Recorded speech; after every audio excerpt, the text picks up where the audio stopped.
Hello everybody, my name is Dylan, and I've been playing the Black Ops 7 Zombies open beta, and I have a lot of thoughts, and a lot of feelings, some of them good, some of them bad, and a lot of them just kind of conflicted. And so I wanted to make a little gaming yap where I just played town, or where I played farm, and I talked about what I like, what I don't like, you know, my general thoughts and opinions on the map. And also just, like, the mode at large in Black Ops 7, you know, and maybe a little bit of Black Ops 6. I'm currently working on playing and ranking every Black Ops 1 Zombies map.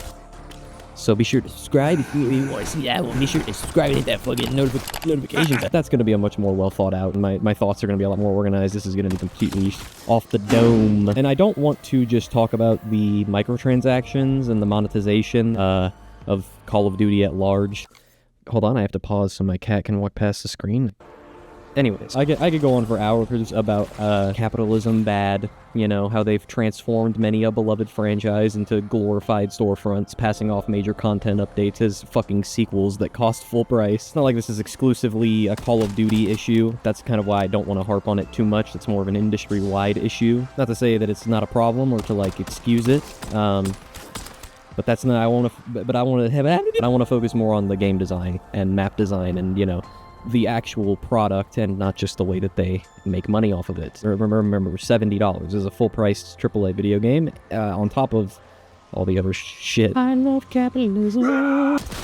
And, like, major content updates passed off as sequels is sort of your best-case scenario for games like Call of Duty and these yearly franchises that are still going on to this day. In the case of Black Ops 7, as much as I don't like to say this, it feels more like a quality of life update, maybe a season's worth of content at most being passed off as a brand new $70 experience. Perhaps that's why there's been a pretty significant general shift in the public discourse that I've seen surrounding Call of Duty. And when I say Call of Duty, I mean zombies specifically. I don't keep up with people's opinions on the multiplayer or the campaigns. I could give less of a fuck. The general discourse has definitely been a lot more negative this year than it has been in a long time. Like, the last time I can remember this much vitriol was probably, like, Infinite Warfare's pre-launch. I think, honestly, it's been infuriating to try to interact with any Call of Duty game post Black Ops 4. They're all essentially being pulled into the Warzone singularity. You know, we need you on Verdansk, but it's only really gotten worse and worse as time has gone on and has continued to prove that they don't care and will continue to do it and laugh in our faces about it. Every new entry begins the inexorable march towards incomprehensibility with more and more cosmetic junk, and then those bundles get relentlessly advertised to you as soon as you open up the game. I mean, I'm opening up this open beta, and it's advertising cosmetics for a game that isn't this one. And yet, we're still paying $70 just to access different fucking buttons on a menu, different modes within a bigger game you're selling. What the? I hate capitalism. Capitalism ruined my life, and also yours, and everyone else's, and don't ever fucking forget that. Ray gun? No. Oh, die. Die? Question mark? So to pivot to the actual game part of this game, I have mixed feelings. Maybe it's just due to having limited access to the game's mechanics and systems, but the quality of life update or, like, mid-season patch, it seems like an apt comparison for the jump between Black Ops 6 and this game. I'm willing to accept that when the full game releases, I might be proven wrong in some capacity. That's just the nature of the beast when you talk about games that are in beta.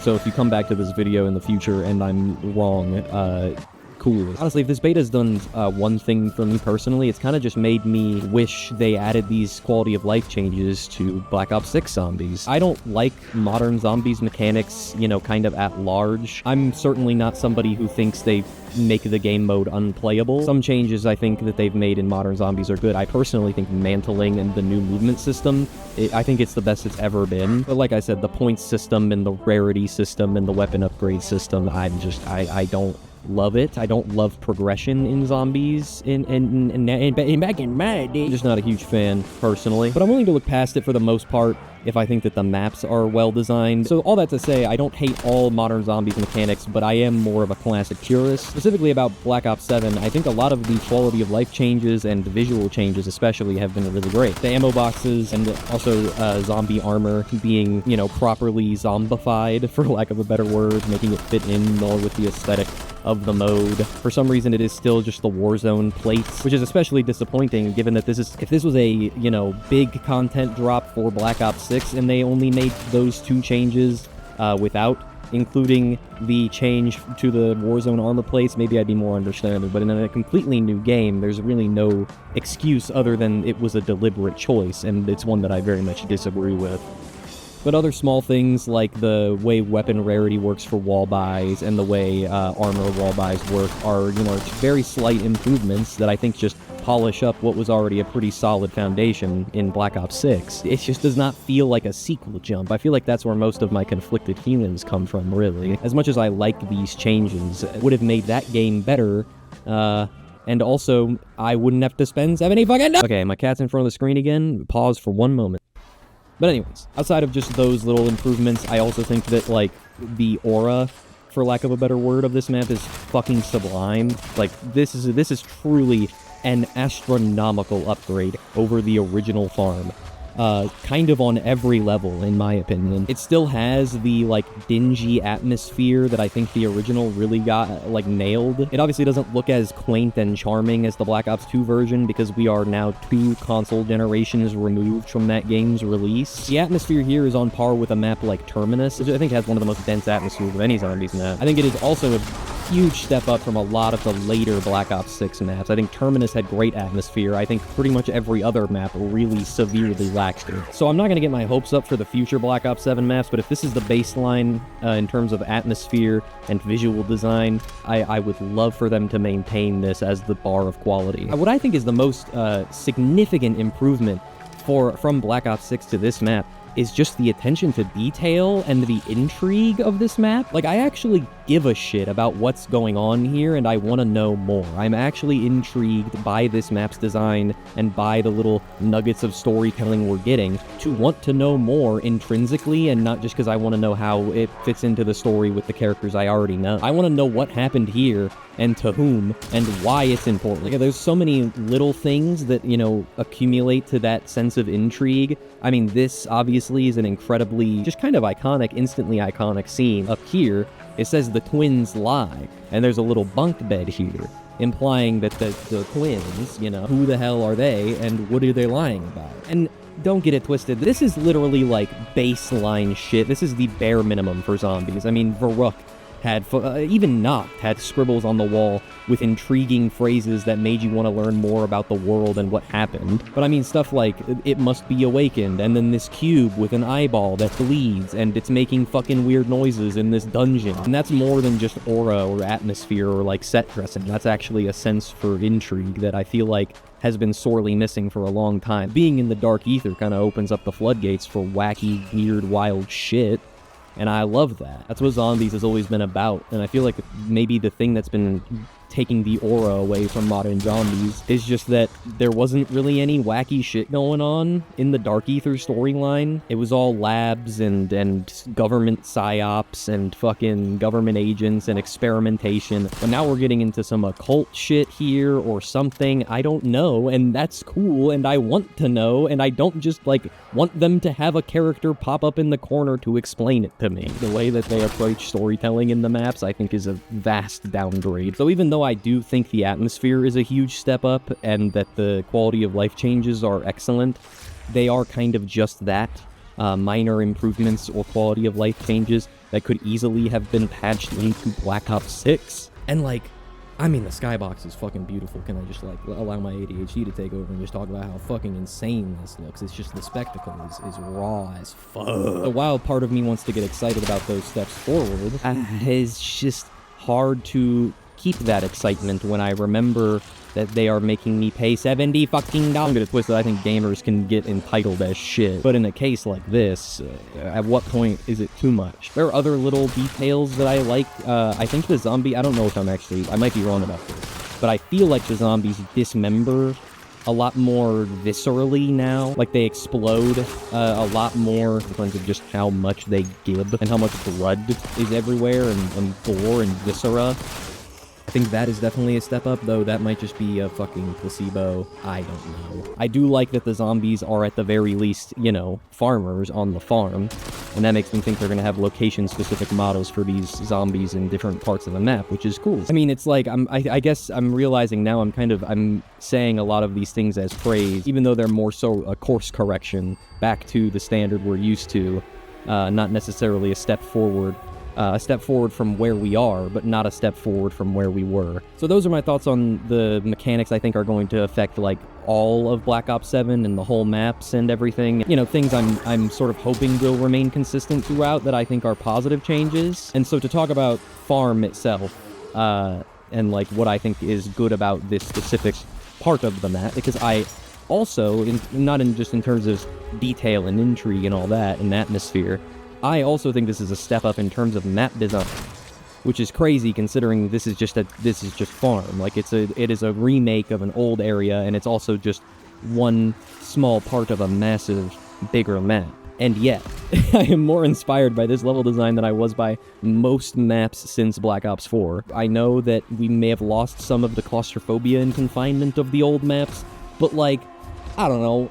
I was there in 2012 when everyone fucking hated farm and loved town, which is a much more wide open area, so do not cite the dark magic to me. Even if it's just something as simple as, like, this being a double door instead of a single door. It accounts for the fact that the zombies are more aggressive than they've ever been, and it just makes it feel smoother.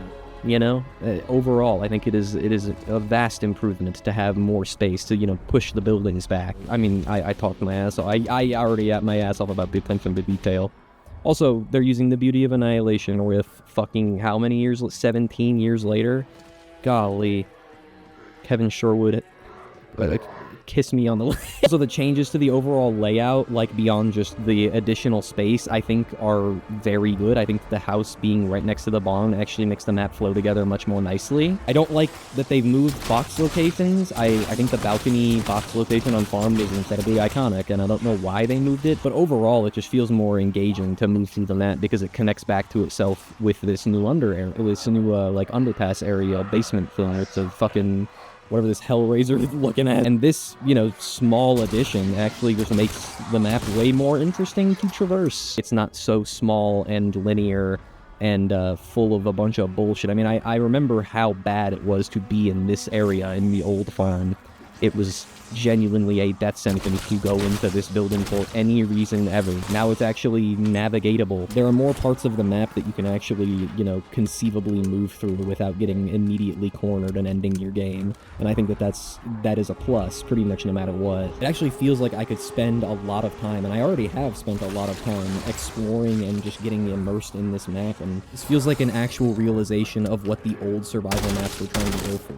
Because, like, after fucking Transit, they barely touched that mechanic for any of the other Black Ops 2 maps. And this feels like them actually being able to fully realize that vision, you know, with the tools available at their disposal so many years later. And that's cool. It's also not just like a recreation where they keep everything one-to-one and just give it texture upgrades. Like, this is an actually inspired recreation.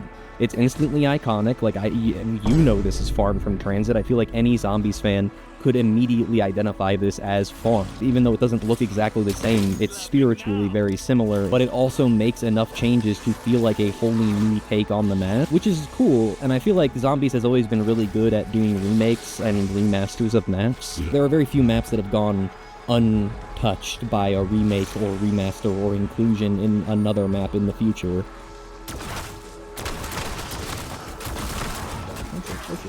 If I buy this game, I feel like Ashes of the Damned is going to be rich with detail to explore. I want to be optimistic. You know, there are enough people bitching and moaning on the internet. I'm just very conflicted about it. Like, I don't know if you could tell, but my thoughts about this game are all over the place. Again, ignoring the microtransaction capitalist bastardization of the game at large. Even still, there are a lot of things I do not like about modern Zombies, and a lot of things that I'm disappointed by seeing. But regardless of all of that, I can't deny how immersed I've been getting, how sucked in and excited I've been to explore this map and, you know, figure out what happened here.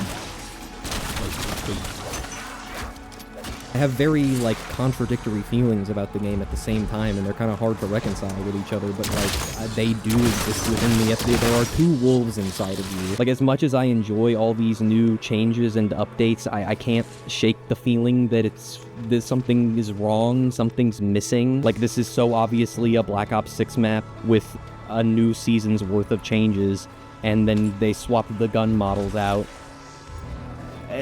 That's what it feels like. I feel like Milo, aka Mr. Rocker Watkins, put it really well when he talked about, if you showed me a screenshot of this beta gameplay and told me it was a new Black Ops 6 map with some quality of life changes, I'd probably believe you until I saw that they brought back the OG 4 characters. And even then, it's not like they couldn't have done that in a new Black Ops map. We've had different crews throughout different maps in a single zombies game before all the time. And if anything, that's like the standard. So yeah, those are my thoughts.